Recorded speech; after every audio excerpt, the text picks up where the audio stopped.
Jadi bagaimana cara kita menyikapi hukum pernikahan beda agama?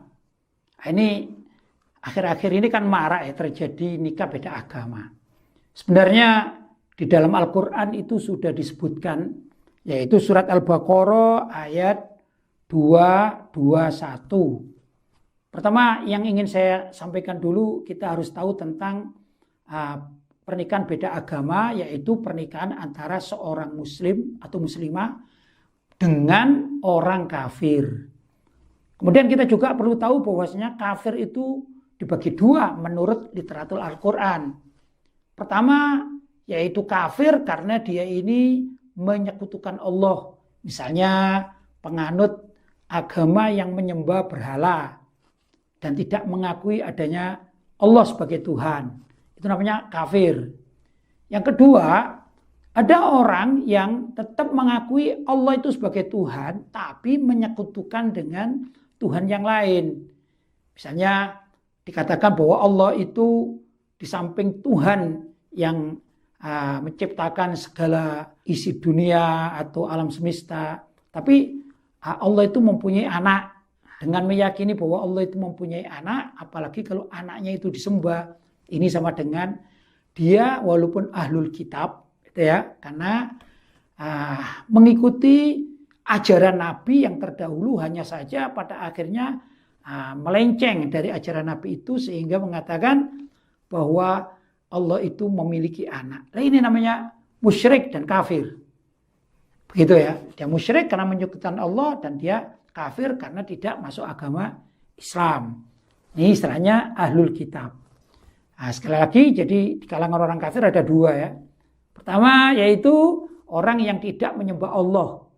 Dan juga ada lagi kelompok orang yang tetap mengakui ketuhanan Allah tapi dengan menyekutukan terhadap Tuhan yang lainnya, begitu. Itulah yang dikatakan dalam masalah kafir. Baik, Allah SWT berfirman, Bismillahirrahmanirrahim, wala tankihul musyrikati hatta yu'min. Yang artinya janganlah kalian ini mengawini atau menikahi wanita-wanita musyrik. Musyrik itu menyekutukan Allah. Baik itu dia termasuk kafir yang asli ya, atau juga kafir yang sifatnya itu min ahlil kitab. Ini adalah ayat yang menerangkan tidak bolehnya umat Islam menikah dengan mereka, dengan orang-orang kafir. Wala amatun mu'minatun, sesungguhnya wanita-wanita yang menjadi budak tapi muslimah khairun, lebih baik min musyrikatin, daripada wanita musyrikah atau kafiroh. Walau a'jabatkum, walaupun wanita-wanita kafiroh musyrikah itu ya ternyata lebih cantik sehingga kalian lebih tertarik pada wanita-wanita musyrikah tadi itu. Tapi perlu diketahui wanita musyrikah di hadapan Allah sangat rendah karena dia ini musyrikah atau menyekutukan Allah. Wala tunkihul musyrikina. Demikian juga janganlah kalian itu menikahkan wanita-wanita kalian, misalnya anak, adik yang wanita. Jangan dinikahkan dengan apa?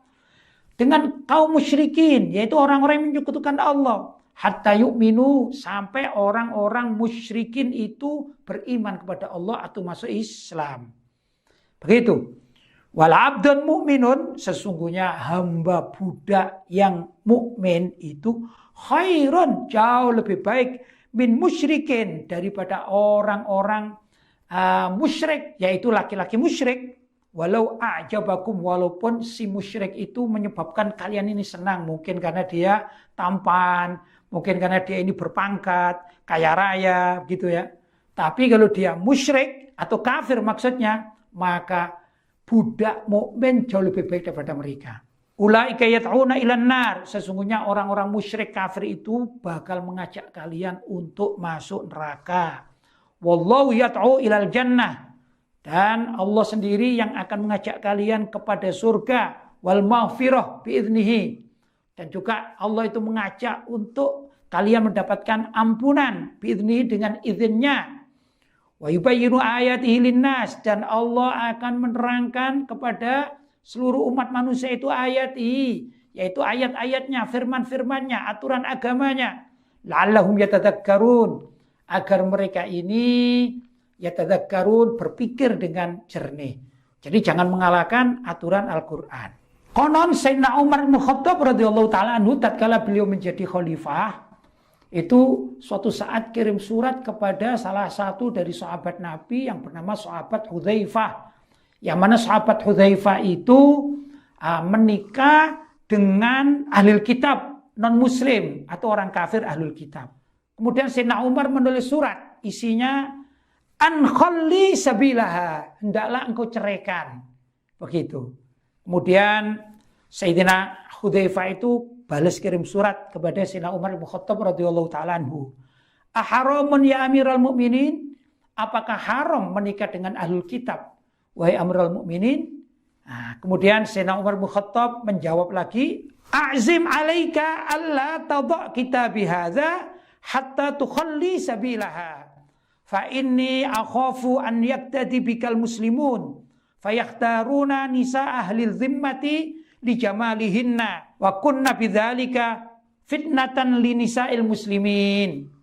Maka Sayyidina Umar mengatakan, saya punya keinginan agar engkau tidak meletakkan suratku ini sampai engkau menceraikan istrimu yang dari ahlul kitab, ya tentu kafir jadi ya.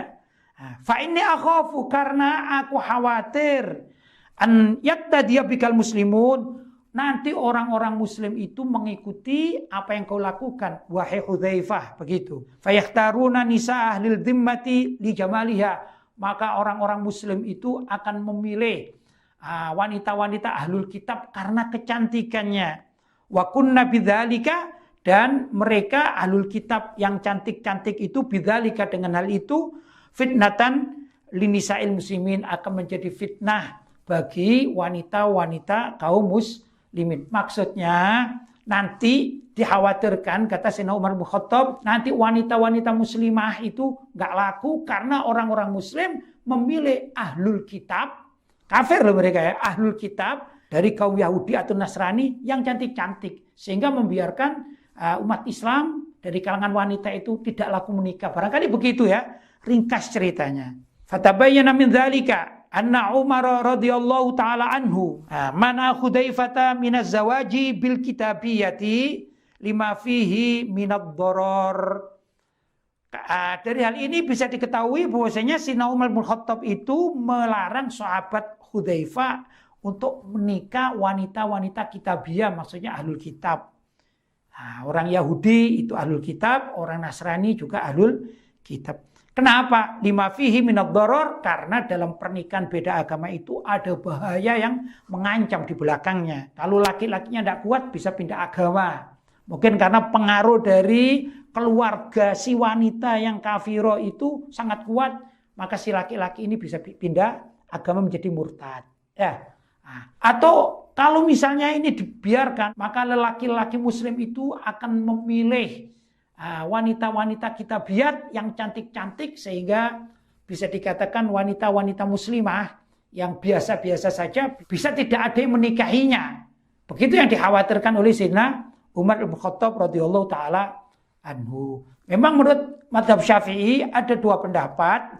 Ada pendapat yang terkuat adalah bahwasanya wanita kitabiyah atau ahlul kitab itu dari kalangan Yahudi dan Nasrani boleh dinikahi oleh lelaki muslim. Tapi wanita muslimah tetap haram menikah dengan lelaki non-muslim, baik ahlul kitab maupun yang non-ahlul kitab. Itu haram mutlak. Itu menurut mazhab Syafi'i. Adapun menurut mazhab Syafi'i yang terkuat bahwasanya wanita kitabiyah atau ahlul kitab yang boleh dinikahi oleh kaum muslimin adalah wanita kitabiyah yang berpegang teguh terhadap kitab-kitab Nabi terdahulu, tidak melenceng.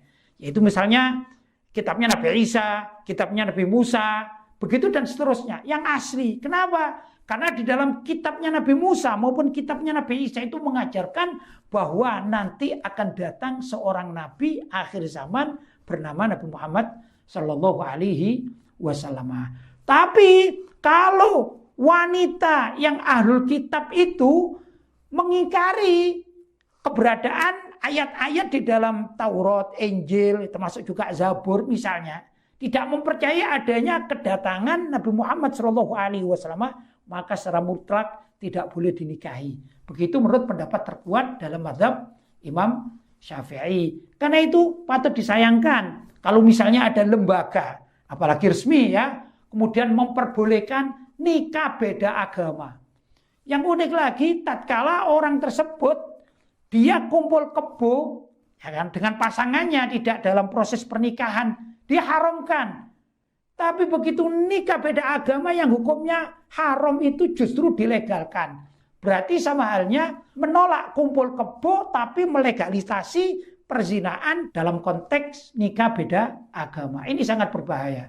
Karena itu umat Islam jangan main-main di dalam masalah ini. Kalau kita ini menikah untuk selama hidup kita dan nikahnya tidak sah, maka selama itu pula setiap kali berhubungan suami istri akan dicatat sebagai perzinaan dan anaknya pun dikatakan anak haram.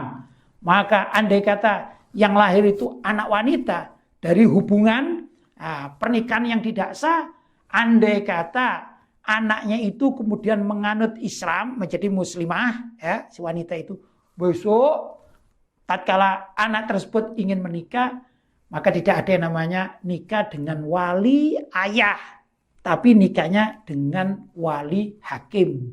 Begitu ya, karena dianggap pernikahannya tidak sah. Ini yang perlu diketahui oleh kita umat Islam.